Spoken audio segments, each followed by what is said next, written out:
tal? Me da mucho gusto estar aquí con ustedes y compartir mesa con mujeres tan destacadas de la Facultad de Arquitectura de la UNAM. Yo lo que hago, como les explicaba en mi seminario, es que yo investigo y divulgo pues, la historia de las cosas. Y yo les presenté una presentación con algunos objetos que nos hemos encontrado en el proceso de hacer este proyecto de divulgación en YouTube principalmente. Y bueno, me pareció importante, dado el tema de la mesa, contarles rápidamente la historia de estos objetos que, como les digo, es lo que a mí más me gusta hacer, porque tiene mucho que ver con el tema de la mesa, que es las mujeres en el ámbito profesional y cómo nosotras también, al incorporarnos al mundo laboral, hemos detonado cambios en el diseño y hemos, a su vez, transformado la vida cotidiana de muchísimas mujeres. Entonces les preparé una presentación pues muy rápida. Le puse el título de Las mujeres, el diseño de la vida cotidiana, una historia de cosas y revoluciones feministas, porque como les decía, en mi labor como investigadora y divulgadora me he encontrado con que también es importante a veces abordar el estudio del diseño y de ciertos objetos desde la perspectiva de género. Y también me parece que siendo una mujer joven que está en un ámbito que pues está muy dominado por los hombres, es importante que yo abone a que se hagan las cosas desde la perspectiva de género. Un poco también la charla se trata de hablar de nuestras experiencias personales, y pues no sé, si yo les preguntara ahorita mismo que me mencionaran a un historiador o historiadora, es decir, ¿qué historiadores conocen? Estoy segura que la mayoría de ustedes mencionarían a un hombre. Incluso si les digo, ¿qué historiadores conocen ustedes que hagan divulgación? La mayoría de ustedes estoy seguro que mencionarían a Enrique Krause o a Alejandro Rosas, por ejemplo, ¿sí? Es un ámbito muy dominado por los hombres y no es que lo hagan mal, por supuesto que lo hacen bien, pero me parece que si habemos mujeres en el mundo de la divulgación de la historia, tenemos que hacerlo también desde la perspectiva de género. Entonces, para contarles un poquito de cómo estas historias de mujeres han detonado cambios en el diseño, me gustaría empezar con el brasier y cómo el brasier detonó también la liberación de las mujeres. El primer antecedente que tenemos del brasier es de la civilización minoica. Ahí ven a unas mujeres haciendo deporte con una especie de top. Y es muy interesante porque no sabemos realmente si estos los usaban como soporte o para cubrirse en público. Imagínense el calor, ¿no? Estar haciendo actividades al aire libre. Bueno, mientras les voy contando si quieren, y ya después vemos las imágenes. Entonces, como les decía, el primer antecedente que tenemos de la existencia de un brasier es de la civilización minoica, y aparece en un mural. Son las mujeres atletas jugando algo que como que parece voleibol, pero en realidad no sabemos muy bien qué es. Y de ahí no volvemos a ver ningún registro de algo así hasta el siglo XV, cuando aparece el corset. Y el corset va a ser de esas prendas que a lo largo de su historia se van a convertir casi como en símbolo de la opresión de la mujer. El corset nace no solo como una prenda de soporte, sino también como una forma de resaltar la figura de la mujer, sexualizando y erotizando su cuerpo. Entonces, el corset se convierte en una prenda que va a resaltar las curvas principalmente, y para que se den una idea de no solo lo difícil que era usar un corset, sino lo doloroso que era, estos primeros corsets estaban hechos de huesos de ballena. Entonces, bueno, imagínense ponerse algo así. Este tipo de corset, con algunas variaciones, no necesariamente siempre con el hueso de ballena, van a ser utilizados hasta bien entrado el siglo XIX. Y en ese momento va a haber un cambio importante que tiene mucho que ver con cómo se transforma también la vida de las mujeres y de cómo las mujeres también están buscando conquistar más espacios. Y es que se crea la faja. El primer antecedente de la faja es hacia las últimas décadas del siglo XIX.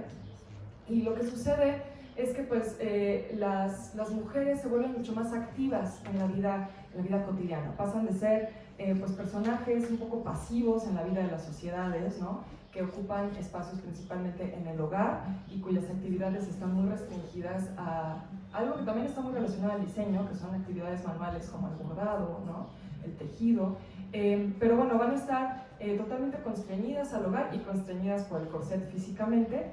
y a partir de que las mujeres comienzan a hacer cosas que quizá ahora nos resulten pues bastante cotidianas, como andar en bici, ¿no? A partir de que la bici se crea, las mujeres comienzan a tomar estos roles más activos en la vida. También se vuelve importante socialmente la vida en la calle, ¿no? Las mujeres pasan también del ámbito privado al público, porque en el siglo XIX se inventan conceptos como el ocio, ¿no? De pronto es importante estar en la calle, ser visto en la calle, y entonces a raíz de eso surge la faja. Creo que estamos teniendo problemas técnicos, perdónenos. Es diseño y mujeres.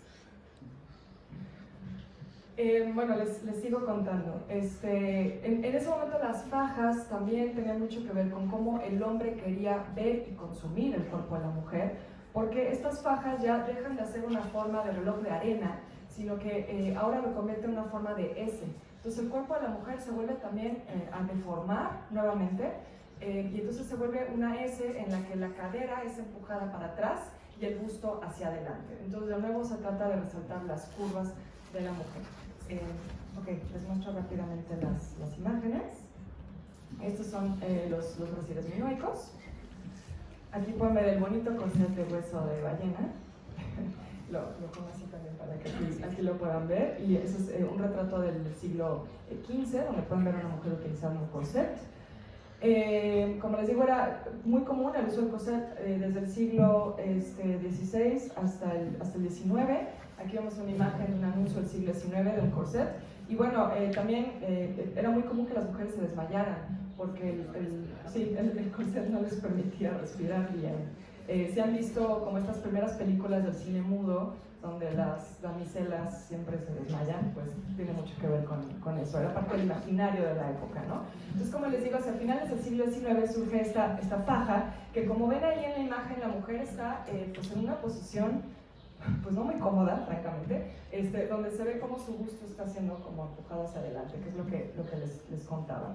Y en 1889 hay una revolución en el diseño, liderada por una mujer fascinante, Herminia Doll, y ella crea el primer brasier como lo entendemos hoy en día, porque ella era profundamente feminista en el momento en el que surgen los primeros grupos feministas, y esto es mundial. También pueden ver cómo sucede lo mismo en Yucatán, por ejemplo, por mencionar un caso mexicano. Hacia finales, la última década del siglo XIX, comienzan a brotar muchos grupos feministas, y Herminia Doll era pues una mujer no solo feminista, pero de armas tomar. Participó en la Comuna de París, era también de ideas marxistas, y entonces su idea era liberar a las mujeres, no solo en un sentido, digamos, social y simbólico o político, sino físico, ¿no? Liberar a las mujeres del corset que no las dejaba respirar, que sexualizaba su cuerpo, y entonces ella decide dividir el corset en dos, o bueno, dividir esta como faja, que es como este tránsito entre el corset y el brasier,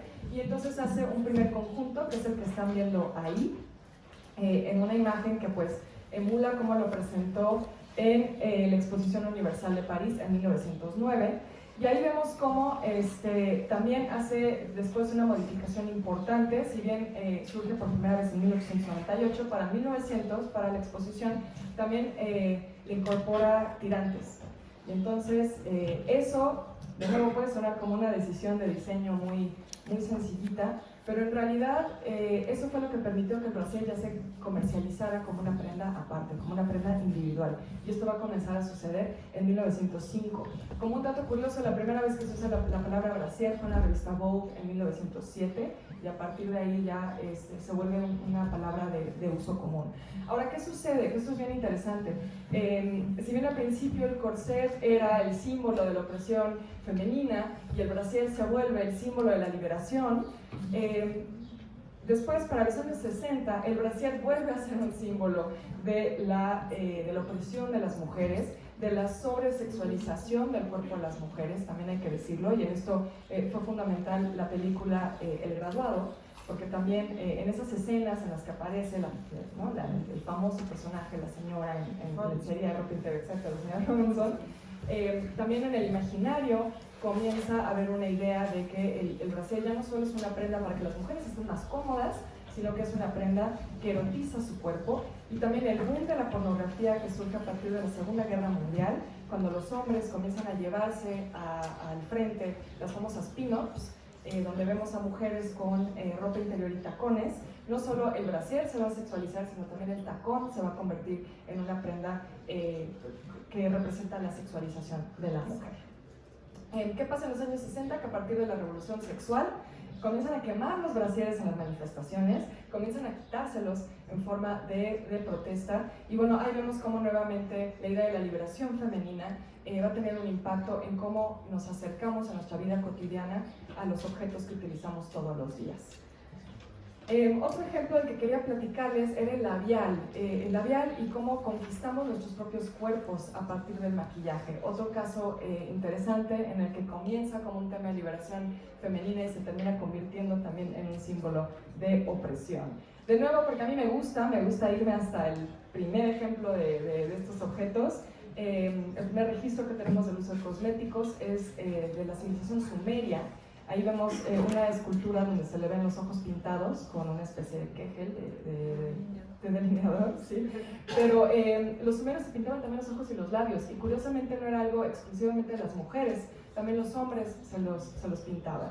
Y ellos utilizaban una mezcla de plomo y piedras preciosas, que pues ya se imaginarán que no era la mejor idea.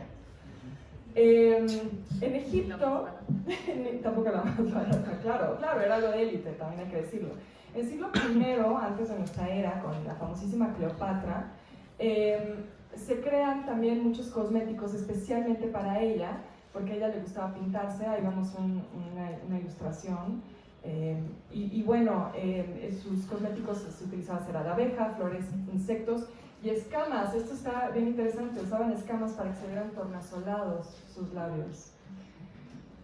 En la antigua Grecia sucede algo que es muy curioso y que va a perdurar a lo largo de gran parte de la historia de Occidente, y es que el labial se convierte en un objeto regulado por la ley porque solo estaba permitido entre las prostitutas. El labial era una forma en la que los hombres pudieran identificar qué mujeres que iban por la calle eran prostitutas y cuáles eran mujeres de bien.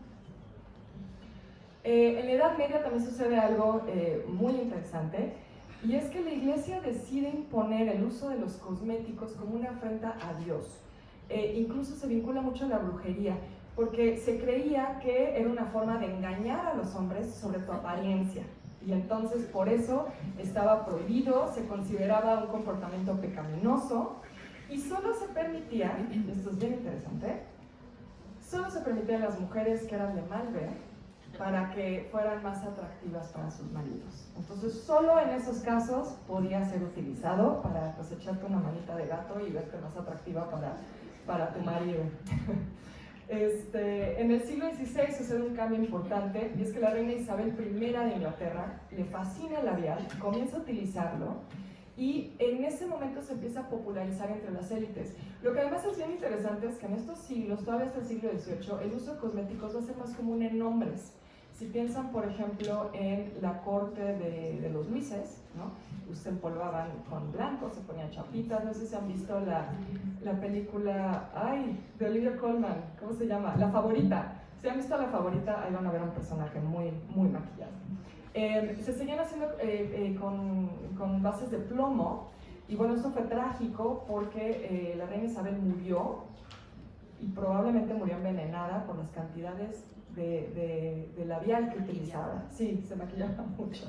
Entonces ahí también empezó a vincularse con la brujería, e incluso Inglaterra lo persiguió por ley el uso del labial. ¿Qué sucede en el siglo XIX? De nuevo comienza a haber muchas revoluciones sociales para las mujeres, comienza un movimiento feminista importante, y el uso del labial, mientras seguía siendo mal visto, comenzó a hacerse popular a través de figuras como Sarah Bernhardt, que era una de las grandes divas del teatro. Ella aparece en muchas fotografías y carteles con labial, ahí vemos un cartel, y entonces las mujeres comienzan a usarlo. Y entonces obviamente las marcas dicen, de aquí soy, y entonces Sears Roebuck incorpora por primera vez a su catálogo el labial y el rubor. Pero en esa época todavía había este estigma de que el labial era algo que solo utilizaban las mujeres públicas, por decirlo en términos de esa época, Y también era algo que solo podía ser permitido en el ámbito del teatro, ¿no? Entonces estaba bien que Sarah Bernhardt lo usara, pero socialmente no era tan aceptado que las mujeres lo usaran, aunque por supuesto ver a estas divas del teatro maquilladas hacía que las mujeres también quisieran utilizar el maquillaje. Y entonces se comenzó a utilizar, pero lo que es fascinante es que era algo que solo se hacía en privado. Era de muy mal gusto maquillarse en público, o sea, que una mujer se parara en la calle y sacara su espejo y se pusiera labial era considerado así una afrenta a las buenas costumbres.